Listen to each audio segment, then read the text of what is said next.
I appreciate you joining us today. It is March 2nd. We are in Numbers today, Numbers chapter 11. Let's get over there and let's see the chapters we're in. We are in chapters 11 through 13 today.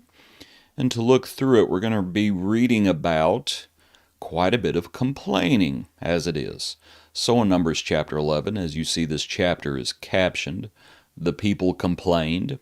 This is one of the accounts where they complain about the manna, as you see there in verse 6.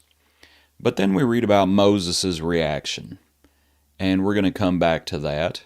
And you have what most folks, I believe, they talk about this possibly being the beginning of the Sanhedrin. Gather to me 70 men of Israel, and you have work that's going to be delegated towards them as the Lord puts the spirit of Moses upon them. But that's the remainder of that account. And then you have the quail. They had been complaining, and the Lord said, "Okay, I'm going to give you meat." And he certainly gave them meat. And while they were still chewing it, verse 33, the wrath of the Lord was aroused against the people. Okay, chapter 12 now is the account of Miriam and Aaron when they complain about Moses. It's the account where the Lord calls them out, and Miriam is afflicted with leprosy. And then she is put out of the camp 7 days. Verse 14 speaks about that at the Lord's command. And then we move on to chapter 13. And this is the spies that are sent into Canaan. As of course you have Caleb, verse 6. Verse 8, Hoshea the son of Nun. And I'd forgotten, frankly, that Moses actually, the name Joshua, verse 16, was given to him by Moses. Moses called Hoshea the son of Nun Joshua. But we know as they come back and they give the people a bad report, and Caleb actually says before that, when they come back and they talk about the people, Caleb quiets them down and says, "We can go up at once and take possession," but then the people give the bad report. Okay, so let's get back to chapter 11, and in thinking about the people complaining, we'll start with this, I'll just speak for myself. Sometimes I have a very bad habit of complaining. And very often it falls into one of these categories. Perhaps you do as well. So to look at why people were complaining, it begins with this. They were not content. They begin by complaining, and you see the mixed multitude as well. And there may be something to be said about the influence that mixed multitude was having on the people. But they were complaining about the manna. They were simply not content with the Lord's providential care. They weren't content with it. And very often, it's contentment that we need to work on. Contentment with godliness is great gain, according to the New Testament. And we need to learn to be content. Paul says, "I learned how to be abased, and I learned how to abound." He was in all situations, he learned to be content. And we have to do the same. But that's what it looks like from this first chapter, in chapter 11. The people were not content. But now to look back at it, I want you to see specifically about Moses. And let's look in verse 11. Moses said to the Lord, "Why have you afflicted your servant, and why have I not found favor in your sight, that you have laid the burden of all these people on me? Did I conceive all these people? Did I beget them, that you should say to me, carry them in your bosom, as a guardian carries a nursing child, to the land which you swore to your fathers? Where am I to get meat to give to all these people? For they weep all over me, saying, 'Give us meat that we may eat.' I am not able to bear all these people alone, because the burden is too heavy for me. If you treat me like this, please kill me here and now, if I have found favor in your sight, and do not let me see my wretchedness."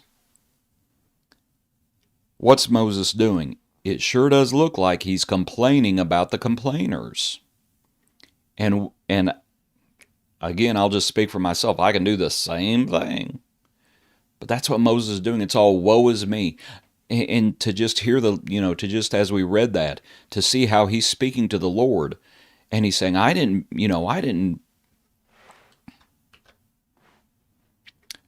did I beget them that you should say to me, carry them in your bosom? Did I conceive all these people? Woe is me, woe is me. And he's complaining about the complainers. And I understand the Lord does not rebuke him, and the Lord does give him help as he places the spirit that he had given to him, he places it on the people. They prophesy at that time only. It talks about that within the chapter 2, if you read it. But my opinion is, Moses, you need to be real careful. And we all need to be real careful. Because we can start complaining like the people did and like Moses did. And it's still complaining. It's complaining about the complainers. And I'm not sure the Lord wants to hear it. If there's a problem, then the problem needs to be addressed. But we better not blame God. And we better not say, woe is me, woe is me. It would have been better for me to just die. Just go ahead and kill me now. And see, it's still complaining. But then we get into, and get back to it, the account of Aaron and Miriam, chapter 12, verse 1. Then Miriam and Aaron spoke against Moses because of the Ethiopian woman whom he had married, for he had married an Ethiopian woman. And so they said, has the Lord indeed spoken only through Moses? Has he not spoken through us also? And the Lord heard it. So I think we can tell from that account, as it's portrayed, and there's two parts of it. One part is they're jealous. Has not the Lord also spoken to us? And I don't think we'll add this part as well.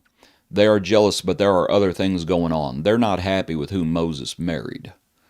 And there's something to be said about that. Namely, a lot of times when people complain, a lot of times when we complain, there's other stuff going on below the surface. And perhaps what we vocalize isn't the real issue. And maybe we need to get to the real issue. But I do think their jealousy is not fabricated. I do think they're jealous because the Lord does address their jealousy. When the Lord speaks to them and says, if there's a prophet among you, I, the Lord, make myself known to him in a vision. There in verse 6, I speak to him in a dream. Not so with my servant Moses. He's faithful in all my house. I don't speak to Moses the same way that I speak to y'all. I don't speak to Moses the same way that I speak to anybody else. And the anger of the Lord was aroused against them. So they were jealous, and that happens. But there is other stuff going on below the surface, and that also happens. Now we get to chapter 13. Now we get to chapter 13 and the account of the spies. And of course, they start complaining, as they say in verse 31, well, we are not able to go up against the people, for they are stronger than we. And they gave the children of Israel a bad report. We're not able to go up against the people. We'll say this. How many of the people did it take to crush Egypt? It didn't take any of them. It took God. That's all it took. The Lord did not need help in dealing with Egypt. And frankly, the Lord says he was going to drive out the people, the inhabitants of Canaan. They were going to have their role to play, but their complaints are based in a lack of faith. That's what their complaints are. It's just a lack of faith. They say, we're not able to do this. And it's like, folks, we are not far removed from Egypt. We're not 40 years into this. We're not 20 years into this. We're barely a year or two into this. And it's a lack of faith. And Caleb quiets them down. And we know what's said later on. Caleb has a different kind of spirit. Caleb quiets them down and says, we can do it. They needed to have confidence in the Lord. They needed to have faith in the Lord. But they didn't. They were scared because of their lack of faith, and they complained. So, each one of these, I think, can play a part in our lives, and I'm sure numerous other things come into play as well. but we just better be real careful. That's one of the points of, I believe, 1 Corinthians chapter 10, that we should not complain as they complained. So, hope this study's been helpful for you. Appreciate you following along with us. Hope you have a good day. Hope you tune in for our next study.